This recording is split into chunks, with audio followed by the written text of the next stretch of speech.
नमस्कार दोस्तों, स्वागत है आपका जीके विद मतेश सर में। दोस्तों, जो क्लास 7 की जो थी हिस्ट्री वो स्टार्ट की जा चुकी है। इसमें जो हर्षवर्धन का जो समय था वो पढ़ाया जा चुका है। अब इसमें आगे जो शॉर्टकट नोट्स है वो है दक्षिण भारत के प्रमुख राजवंश। ठीक है, देखिए दोस्तों, ये जो पार्ट है इसको समझने से पहले एक चीज़ देख लेते हैं। ये देखिए दोस्तों, दक्षिण भारत के प्रमुख राजवंश में क्या है, जैसे मान लीजिए ये भारत का नक्शा है। ठीक है, ये भारत का नक्शा है। तो इसमें तो ये तो एक तरफ ये है, एक ये है, एक ये है और एक ये है, एक ये है, एक ये है, एक ये है, एक ये है और एक ये इस तरह से आप मान सकते हैं। दक्षिण भारत की बात करें तो 4 तो ये हो गए और 3 और 2 हो गए। ठीक है, तो देखिए एक ये इस तरफ ये हो गए चालुक्य, ये तो हो गए चालुक्य। ये बीच में हो गया राष्ट्रकूट जो महाराष्ट्र की तरफ है, ये हो चालुक हो गया। ठीक है, चालुक्य से नीचे आ गए पल्लव, ये पल्लव हो गए। पल्लव से नीचे आ गए चोल, ये चोल हो गए। चोल से नीचे आ गए पांड्य। ठीक है, एक बार फिर से देख लेते दोस्तों।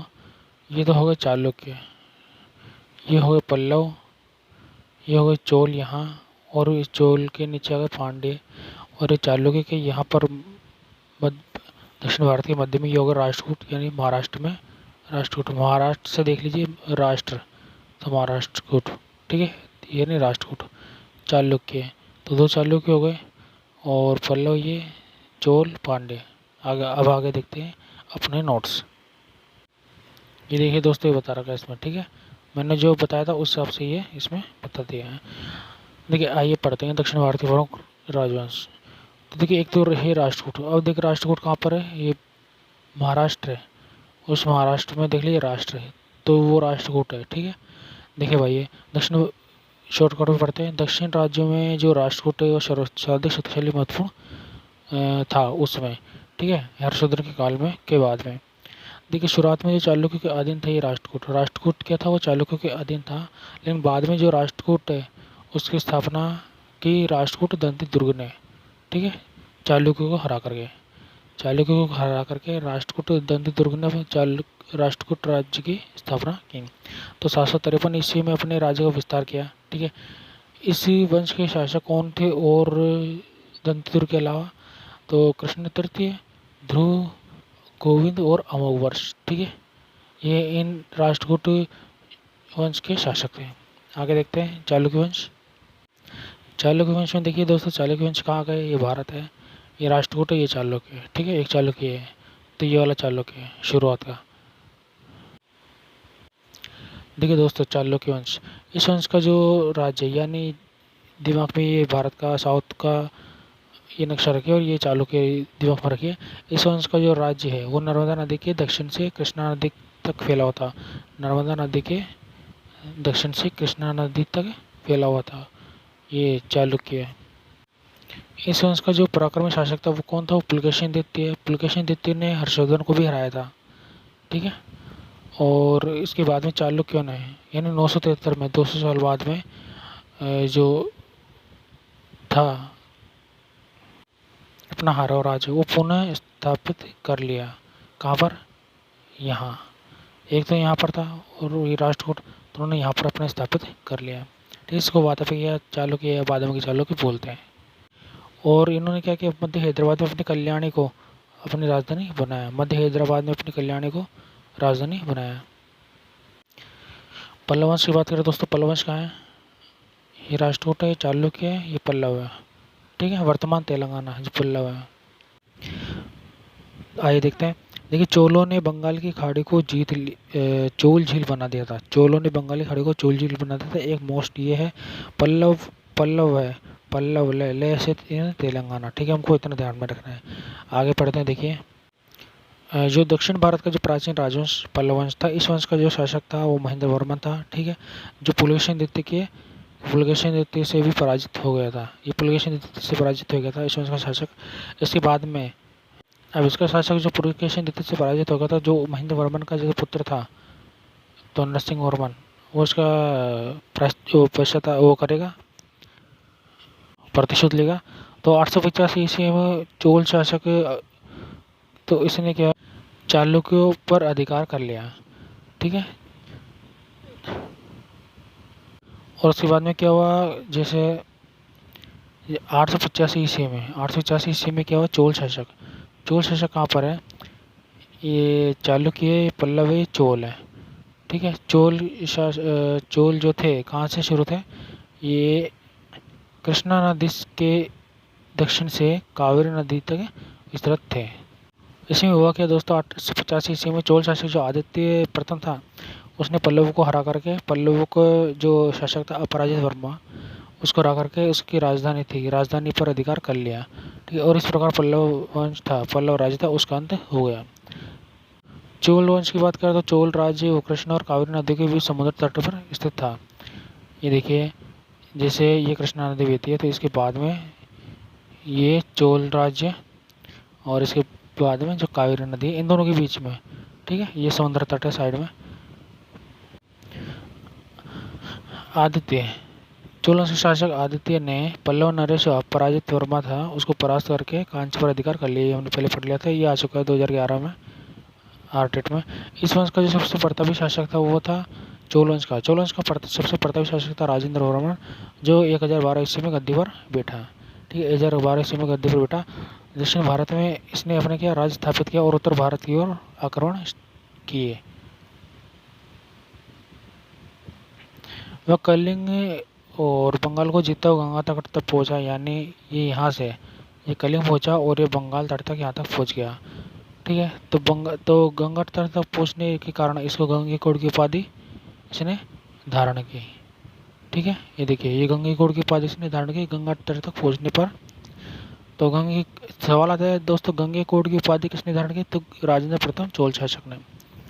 और इसने यहाँ तक कि ये पीछे नहीं छोड़ा, इसने क्या किया, ये जो था जल सेना बना करके बंगाल की खाड़ी और वर्मा पर भी अधिकार किया। ये जल सेना बना करके बंगाल की खाड़ी थी उस पर भी अधिकार किया, और जो वर्मा था उस पर भी अधिकार किया।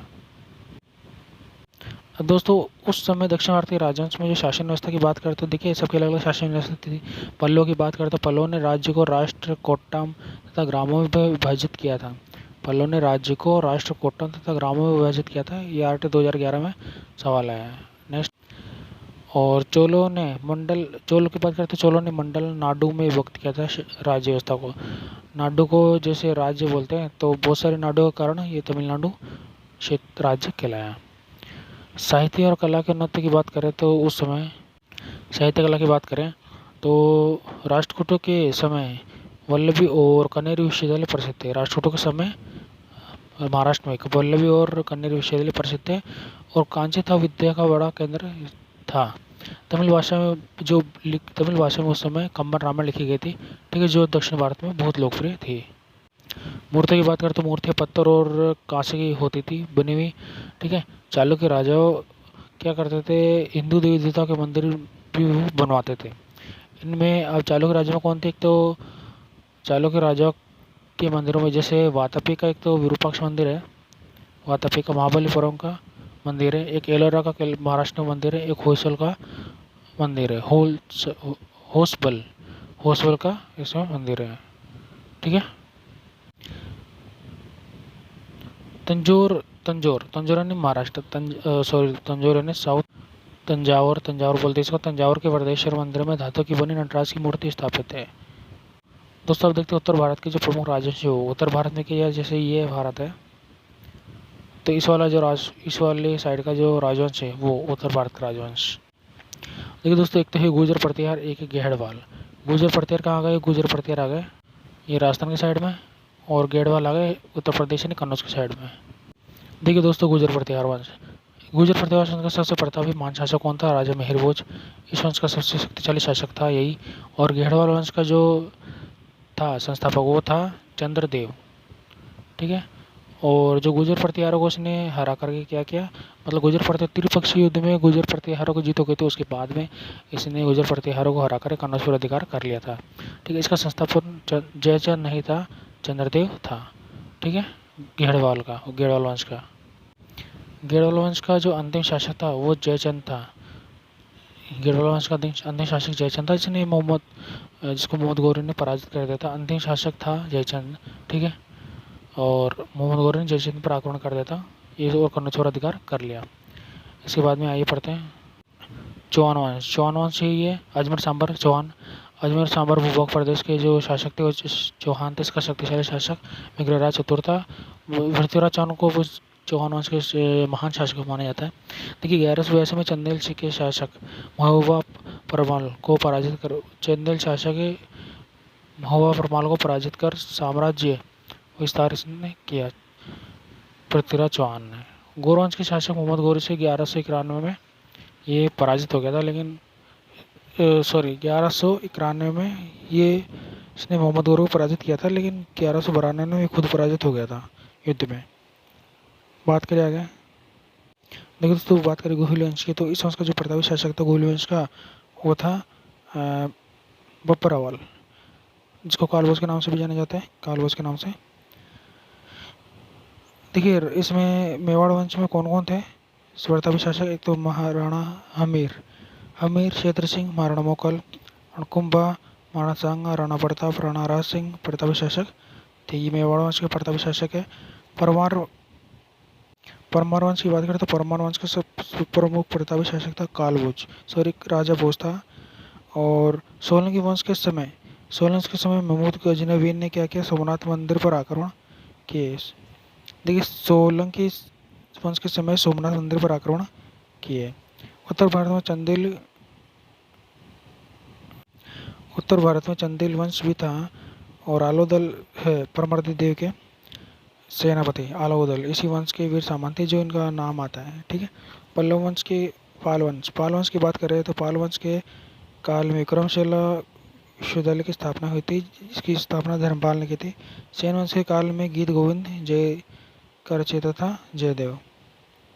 शॉर्टकट में देख लेते दोस्तों शासन व्यवस्था उस समय की, उत्तर भारत की जो शासन व्यवस्था थी वो कैसी थी वो देख लेते हैं। उत्तर भारत के स्वतंत्र राजवंश की शासन व्यवस्था निरंकुश थी, लेकिन फिर भी उनकी शासन व्यवस्था बहुत अच्छी थी। लेकिन साहित्य और कला की उन्नति में क्या था, जो माघ का शिशुपाल वध उसमें लिखा गया था। उस समय भारवी का जो किरारदार जुनून था वो लिखा गया था, कल्याण का था और राजतरंगिणी लिखा गया था। ये देखो गीत गोविंद उसमें उस काल में ये साहित्य लिखा गया। सुंदर भवनों व मंदिरों का निर्माण उस समय हुआ था। जो भुवनेश्वर का जो लिंगराज का मंदिर, भुवनेश्वर यानी उड़ीसा भुवनेश्वर का जो लिंगराज मंदिर है उस समय का काल का मंदिर है। कोणार्क यानी कोणार्क उड़ीसा में है। कोणार्क का जो सूर्य मंदिर है वो उस काल में है। ठीक है। पुणे का जो जगन्नाथ मंदिर है वो भी उसी काल का ही है। ग्वालियर चित्तौड़गढ़ रणथंभौर की जो दुर्ग है, राजस्थान के आओ पर्वत और देलवाड़ा में जो सफ़ेद संगमरमर के जो मंदिर है वो भी उस काल के ही है। ठीक है दोस्तों, ये हो गया शॉर्टकट वीडियो, इसमें जो दक्षिण भारत का जो राजवंश था उसका। और आगे दोस्तों स्टार्ट करेंगे हम आगे। देखिए राजस्थान के जो राजवंश है और जो दिल्ली सुल्तान है उसके साथ में। ठीक है। वीडियो आपको कैसे लगी बताइएगा ज़रूर, लाइक कीजिए, शेयर कीजिए, सब्सक्राइब कीजिए। मिलते हैं अगले वीडियो में नेक्स्ट, तब तक के लिए धन्यवाद। जय हिंद, जय भारत।